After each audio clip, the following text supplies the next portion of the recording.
Hello and welcome to the session. I'm Lucia and joining me is Carla Hall, Head of Workforce and Workspace Team at Fujitsu, who are committed to the transformation of the workplace through innovation. So Carla, can you tell us a little bit about what you do and how COVID has changed the workplace? Sure, thanks Lucia. So, as I'm sure everybody said already, the workplace has changed forever.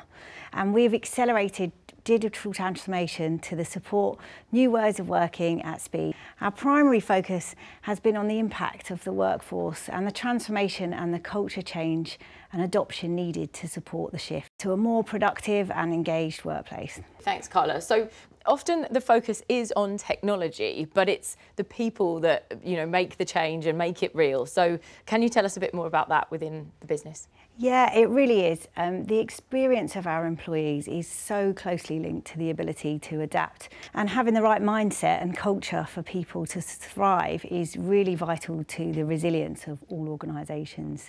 Employees in every industry have really accomplished some quite incredible things and proven that once and for all, remote teams really can collaborate effectively. The impossible has become possible. We've broken down the boundaries of work and it's no longer a physical place that we go. The focus is shifting now. We need to really maintain the momentum to retain all the great things that have happened in the last 6 months, but also make sure that we don't lose the connection to our teams and to sustain that employee engagement to the company and support our creativity. Absolutely. And what would you say that this means for the employee experience overall?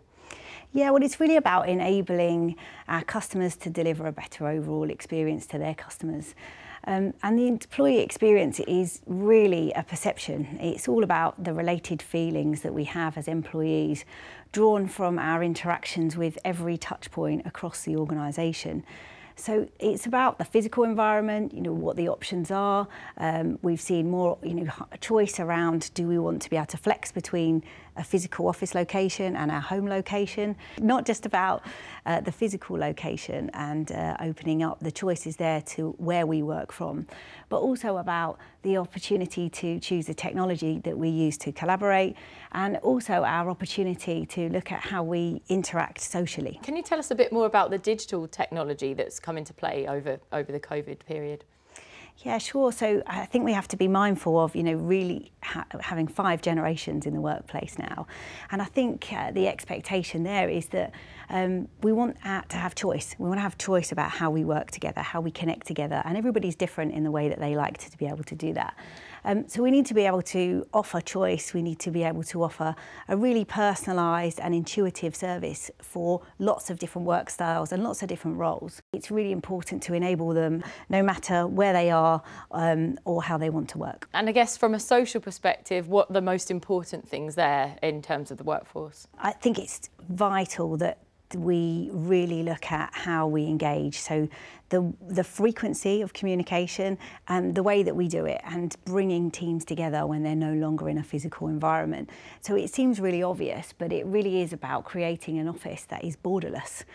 So no longer a physical place, as we've said before.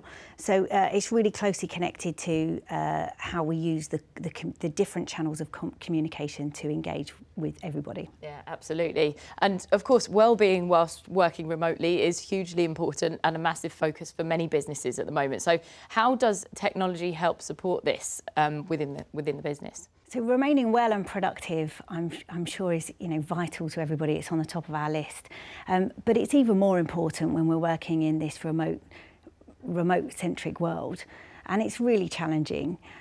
It's not just about having the tools, as we were mentioning, there's lots of tools to collaborate and meet and communicate, but it's also really about the need to make sure that that's secure and consistent. So if you think about, financial services or lots of, really secure environments, it's so important that that remote workforce are able to operate in a really secure way and carry out roles that we may not have, considered as being able to operate at home because of security restrictions. So it's really about looking at roles now that previously were not deemed to be possible working from home, and really making the impossible is now possible. Yeah, absolutely. And I don't think we've touched on AI yet as well. So are we seeing a change in the way that AI is being used at home? Artificial intelligence has been, something that we feared, and now it's really helping to make sure that we're looking at the well-being of everybody. How we can use that, and also how we can really use the data and automation to really look at how we can monitor teams, but not in a Big Brother way, but really to highlight, things like excessive hours being worked, are people taking breaks? And there's some really interesting breakthroughs that we've been looking at, things like wearables, which again have been here for a while, but really using them to monitor the well-being of our workforce. One of our teams are working on how can we use those wearables, for example, on construction sites,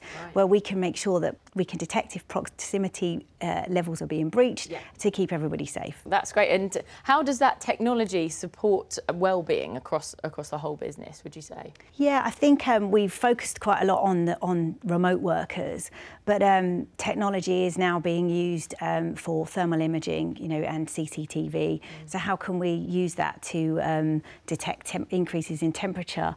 And I think also we are using things like AI, chatbots, to really help with onboarding and creating that culture and connection, and help them socialise themselves with how the organisation works. Yeah, definitely. And there's been a massive shift in the ways of working, and I guess it means that we're all kind of linked a little bit stronger now. There's been lots of reports and insight into this, but we really are seeing the shift and the work-life balance. And again, I think it's very individual. So we're having to look at different roles and how that works. But certainly, if we think about the opportunity to retain and attract talent that we may not have been able to before. So the barriers to entering the workforce that may have been restricted people before, think those who care for others, or may have been put off by the fact that it had a fixed location. We're no longer location locked. So this has really opened up a truly flexible opportunity to many to enter the workforce and work in different ways. And just talk to us for a moment about your people at Fujitsu and how they feel. Yeah, so our people, want to continue to be empowered and to be enabled, and not think about the technology, but actually to be inspired to have what they need to be able to do their work and focus on high-value activities. Now, industries and sectors are evolving all of the time, of course, but COVID-19 meant that many organisations had to implement new IT and digital strategies in a matter of days. So let's start by looking at those that had to adapt the most, or examples of organisations that did it well and had to pivot quickly, and what maybe that different industries can learn from one another. So your thoughts on that, really? Yeah, I mean, no question, change and transformation have been talked about for years.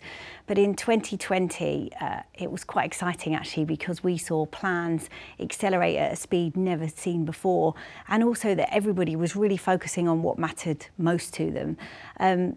We cut through red tape.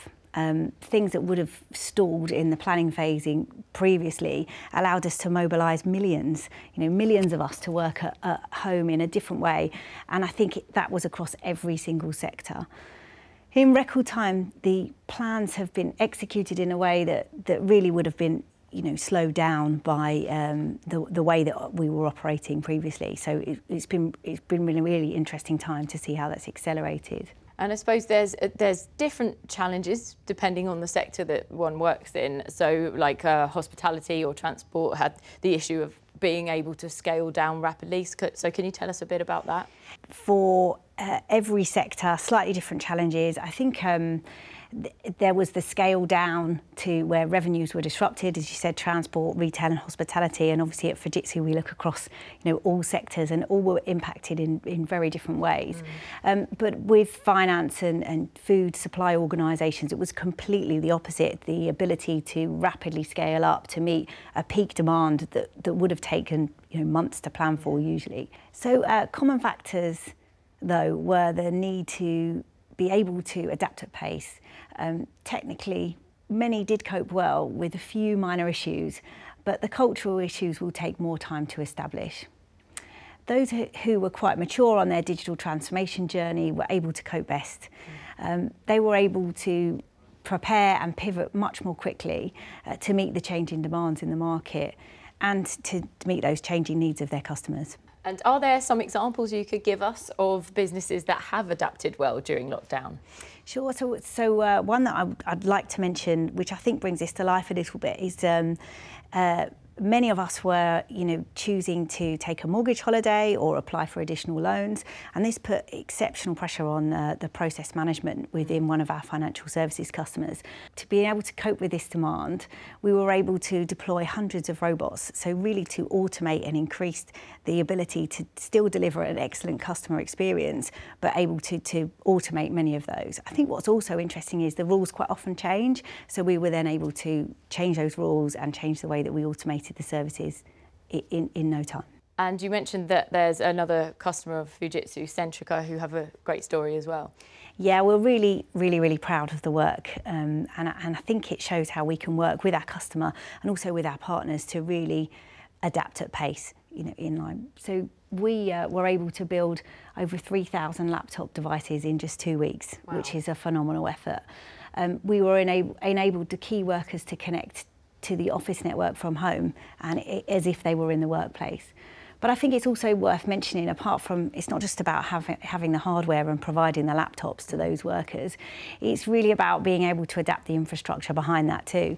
So in particular, we increased our customers' Citrix cloud platform capacity from 9,000 users to 13,000 users, and this allowed more employees than ever to access corporate services from home. And how about other things that have changed in terms of your clients' capacity? Yeah, we've really had to focus on scaling VPN capacity. So we did this for Centrica, but also for many others. And this is allowing workers to work simultaneously and quite often trebling the demand over the COVID period. And due to COVID, can you tell us a bit about how Fujitsu was impacted themselves and the changes that had to be made? Yeah, I mean, we talk a lot about our customers and how we were able to facilitate the change for our customers. But in parallel, within our own organisation, we needed to pivot to be able to make sure that services were not disrupted, and that included our global delivery centres right around the world, enabling all of them to work at home to deliver this experience. So it's been a challenging time. Absolutely, it's been a challenging time for everybody. So can you tell us a bit about what is next in terms of the evolution of the workplace? Yeah, so we call it Work-Life Shift. And this really brings the opportunity to enhance productivity by freeing our people, as we've already said, to focus on creating real value with no online or offline boundaries, and be part of a really new and resilient culture.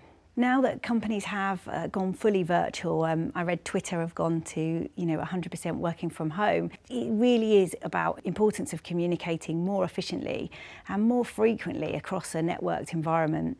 I think to do this well, everybody at every level needs to make these opportunities for dialogue, really by employing lots of different channels, as we were talking about earlier. But I think we recognise also that for some organisations, the workplace isn't an office at all. So thinking about our retail, hospitality and utilities workers, it's really about finding every way to communicate using any device at any time. So do you think that post-COVID, Carla, there's been a change in the way that organisations are led? Yeah, absolutely. I think we need to evolve our leadership. We've talked about the importance of communication, but they really need to remove the roadblocks and create a governance structure. So we talked about those that were able to pivot quickly, but with traditional hierarchies gone, it's really about using data, the tooling, and the way that we work to devolve that decision making further down the organisation, both down and outwards, so that decisions can be made in near real time and reduce the delays that we may have seen before. Have there been any other collaboration tools that have helped with this? Yeah, what's quite exciting for me in particular is around the way that we're using data. So we've always had analytics, data everywhere, but what we're really now doing to support that decision making more locally is being able to harness that data and use it in a way never seen before. So much more maturity in that process to really proactively manage the business using data far beyond any traditional SLA metrics or methods we would have used before. It's not just about tools, of course, because success is always about the mindset and the culture of the business. So tell us about that as well. Yeah, as we sort of shift from crisis to sustainable working patterns, this wasn't a very short-term phase. We now need to move to sustainability and make sure that we're resilient to this continual change, so becoming hardwired to change. But to do that, we need to empower our teams. We need to make sure that they're inspired to deliver that great employee experience, and in turn that will drive a much better customer experience. Just in summary then, the rise of the adaptive workplace and embracing the opportunity to connect has been of paramount importance for Fujitsu, is that right? Yeah, absolutely, and I really think this is almost the next revolution, as we've really accelerated the way that we work. We've broken down those barriers, and I think it really now is about harnessing that to move forward to a sustainable future, and really making it a better place to work, and move forward. Absolutely. Well, it's been really, really interesting to talk to you today. Thank you so much, Carla Hall from Fujitsu. And to find out more, please visit the website or ask about our digital transformation centres, where we can co-create with you your vision of the future of work.